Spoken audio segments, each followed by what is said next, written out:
my father would come home and read me these morbid crime stories. Murders in the Rue Morgue, LaFanny's green tea. My mother would give him hell because he's keeping up to all hours. One birthday, he got me this brand new hardcover book, The Century of the Detective by Jürgen Thorwald.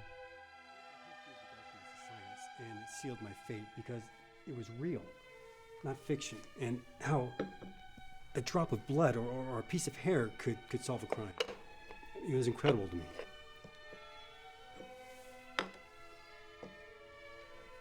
You know, there's not going to be a happy ending to this. It isn't possible anymore. Man, if we get him, I'll be happy enough. No. Face it now, this isn't good guys against bad guys. How can you say that, especially after today? Stop looking at things as black and white, because you'll go blind.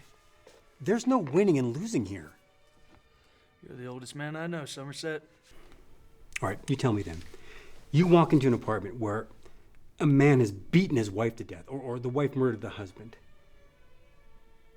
And you have to wash the blood off their children. You put the killer in jail. Who won? Man, you do your job. Where's the victory? You just follow the law and do the best you can. It's literally all right there. Just know that in this case, there's not going to be any satisfaction. If we caught John Doe and he were the devil himself, if it turned out that he were actually Satan, then that might live up to our expectations, because no human being can do these things, right? But this isn't the devil. It's just a man. Man, why don't you shut the fuck up for a while? All you do is bitch and complain. If I thought like you, I would have slit my wrists already. I mean, honestly, man, you think you're preparing me for the hard times ahead? You think you're toughening me up? Well, you're not. You're quitting, and that's fine. But I'm staying. The world doesn't want a champion. They just want to keep playing the lottery and eating hamburgers. What the fuck is wrong with you, man? Honestly, what burnt you out?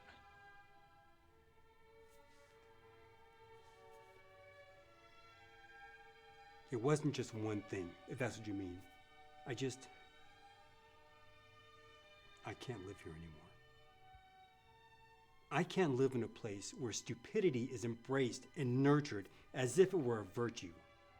Oh, because you're so much better than everyone, right, Somerset? No, I sympathize completely. Because if you can't win, then if you don't ignore everything and everyone around you, you become like John Doe.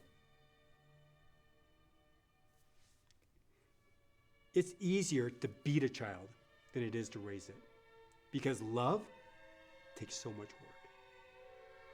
You just have to make sure that you don't stop and see the abuse and the damage, because you'll risk being sad.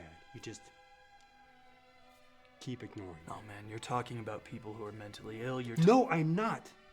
I'm talking about common, everyday life here. If you don't ignore everything in front of you, then you get affected by the next thing, and it never ends.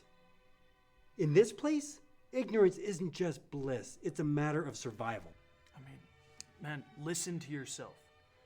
You say the problem with people is they don't care. So, I don't care about people. But man, you've been here for a long time.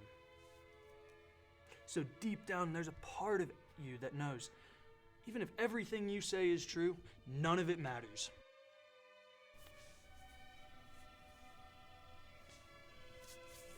Yeah, that part of me is dead.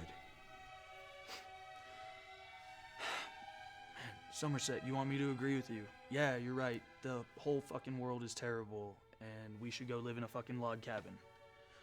Well, I don't agree with you. I can't. You're giving up, and it makes me sick because you're the best that I've ever seen. And thank you for the wine, but I gotta get out.